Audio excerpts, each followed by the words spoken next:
beautiful friends. It's Colleen from Tin Can Tarot, and welcome to day 25. And we're going to be talking today about our personal care tarot rituals, which I think I kind of understand to mean how do we take care of our tarot practice? What's our personal ritual, our personal care ritual? I don't think it means our personal body. I'll touch a little bit in case it does, but I don't think it does. Um, and so let me just go over what I do as the ritual in the tarot practice to take care of the energy, the space, and keeping it clear, sacred, and high vibe. Um, what I do is really pretty simple, and probably what most of you do is I start with a candle, and I have a candle burning all the time in the trailer with me or wherever I'm doing a reading. If I'm out doing readings, I will have one of these candles with me so that nobody's worried about anything catching on fire. But I'll always have some kind of flame burning. And the ritual starts by lighting the flame and doing a little spell, a little incantation to sort of help set the space and to ask for protection and guidance from the other side so that while I'm traveling back and forth, there's somebody on that side as well as people on this side looking out for me. So one might be clear the fog and lift the veil. Let only the highest truth prevail. Oracle of light, let me see divine guidance. So mote it be. And that would be my divination candle that I have. I have these in the Etsy shop as well. I make them out of tin cans, and they have special herbs and oils in them for the intention of each candle.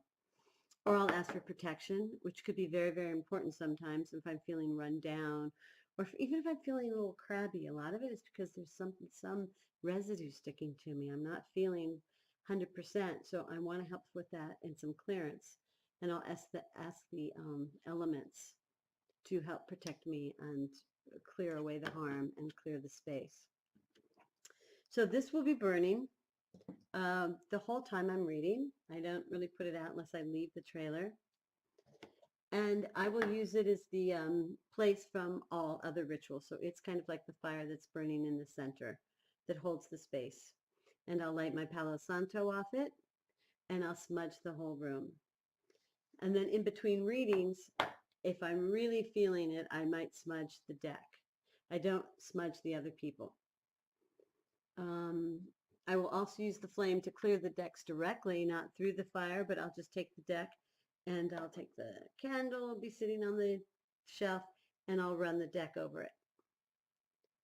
And that will give it a super clear, because there's a lot of energy going through these decks between me and the querent and the other side and the other side's guides and my guides. The deck is channeling a lot of energy, so we want to clear it between readings. Especially if I use the deck for two people. Sometimes people come into the trailer 2 or 3 at a time.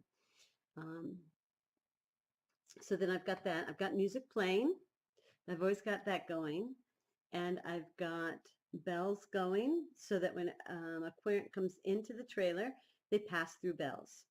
And I found that little bells will get rid of any niggly little negative energy that the Palo Santo they might be able to hide from or get away from, or anything that sort of, it just lifts the vibe. And they also go through the bells when they leave the trailer, so they've taken their energy with them as well, and they've cleared as they leave. So that's a built-in safeguard we have there. So we've got the music. At home, we have a special big table, and it gets a little bit of anointing on the table for the space around where I'm doing readings. A lot of that will be for my own readings as well as for clients that come in.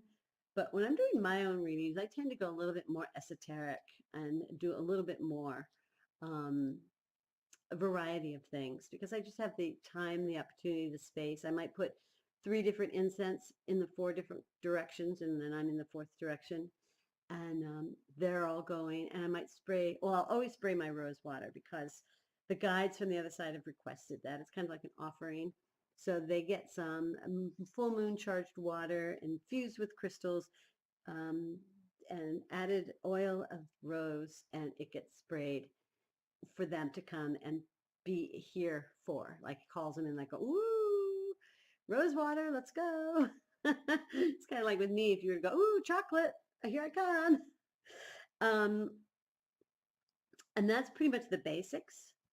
The other tarot rituals that I want to start, and as I've been doing this video, I realized that I really do need a closing circle ritual, something where I close down the opening and I give gratitude and I release and I cut the cords between the guides in me and the clients in me, and yeah, heal everybody up, make sure nobody has any holes from the work. Um, that would be really good to do. So if you have any kind of rituals like that, I'd love to hear about closing rituals, because I haven't implemented them, but I'm thinking about that now that I really should. And then lastly, a personal ritual. If I feel like I've been worn down, and I may be burnt out, or I'm feeling heavy after my work, then something that we've been talking about or that was brought to the table has stuck in something. I have some little residual in me that's in common with whatever that issue was, and it stayed with me, and it needs to be cleaned. So very often that means doing my own personal clearing, and that might be deeper than just a spray or a smudge. It might be a meditation. And the best way to do that is to get into a nice hot bath with Epsom salts and some nice scents, and just go in and journey right into that. And I kind of go back into the same space that I'm in when I'm working in tarot and getting my go-ahead to get the message through. And I'll just go in and kind of journey in there and do some cleaning and spend some time in there to kind of recharge. And I'll stay in bed too. I've started doing that, which I think is quite good. I never used to think about that, but now I quite like it. I'm just going to lay here. I'm going to let the body rest, and I'm going to let the soul go take care of itself. That's kind of it for us on our over here. I would love to hear a little bit more about what you do. I'm looking forward to watching your videos. I haven't seen enough of them, so don't be surprised if comments start coming in even after the challenge is over. And I really, really thank you for watching. I've loved doing these. I'm learning so much. And I hope that you are taking very good care of yourself and implementing a good, solid ritual for you. And until then, have a very, very blessed day. And